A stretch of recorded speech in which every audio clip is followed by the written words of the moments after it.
Mr. Director, Mr. Rector, Mr. Professor, ladies and gentlemen, I apologize for the students who can't see me or I can't see them, but thank you all for coming this afternoon. It's very inspiring to see so many of you here this afternoon. Thank you, Mr. Director, for hosting the American Corner here. As you just described, it's one of the very most active American corners that we have in Romania. We have 9, and we're very happy that we were able to have the corner here in Craiova for 10 years now. And I want to thank the director of the corner for her great work in finding programs that make sense to you and encourage you to come to the corner and make use of it. Thank you also for introducing me to the university, Mr. Rector.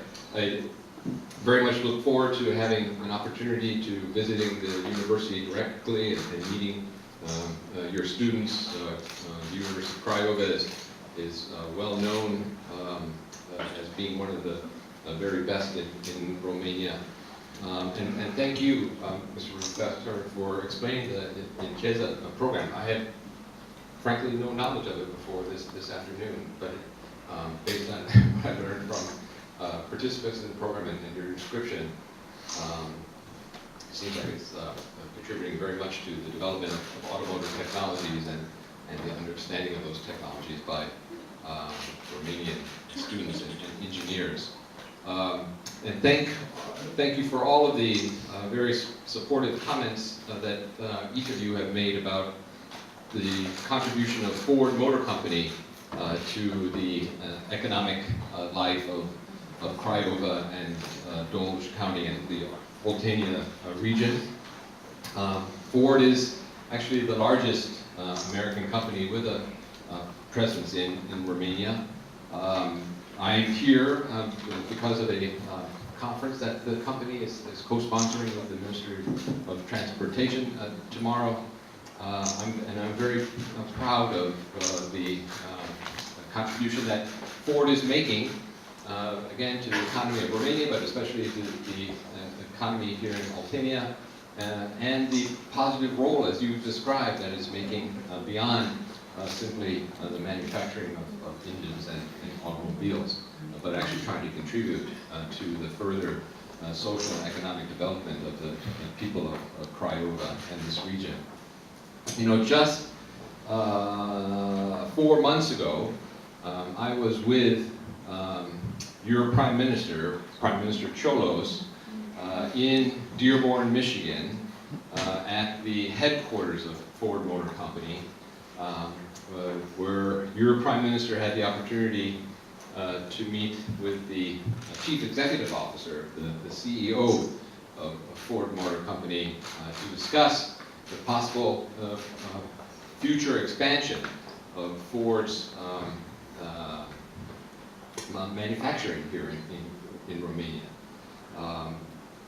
The prospects for that are actually quite positive. The final decision hasn't been made, but the fact that it's just being considered indicates the potential, not only to Ford Motor Company, but really of the automotive industry that Romania represents, that Craiova, always an industrial center of Romania, that Craiova represents for Ford's future.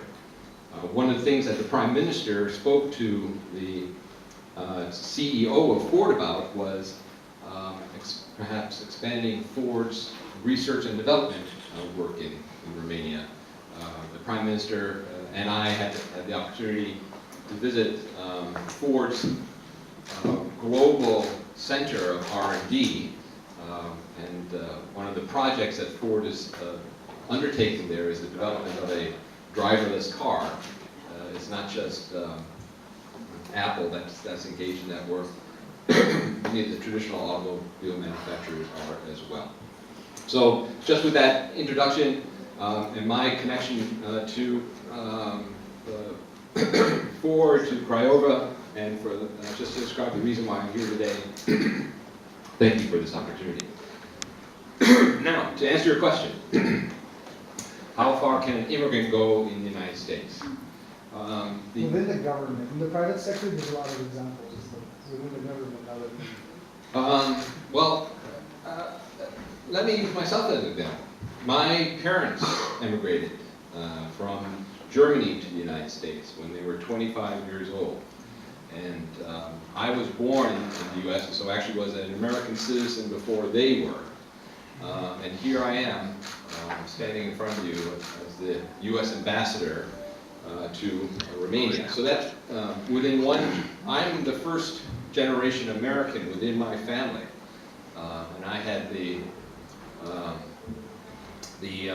privilege of growing up in the United States, of making an effort to take advantage of the opportunities available in the United States, of joining public service right after I graduated from college, and have had the wonderful honor as well as good fortune to be selected by my president, nominated by my president to serve as his representative to your country.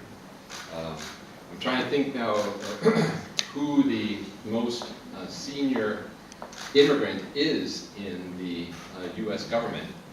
I'm not 100% sure right now. If you give me some time, I'll be able to come to it. But the qualifications for entering into the U.S. government are pretty simple. One has to be a U.S. citizen, and our immigration laws enable people to obtain citizenship after a certain period of residency in the United States.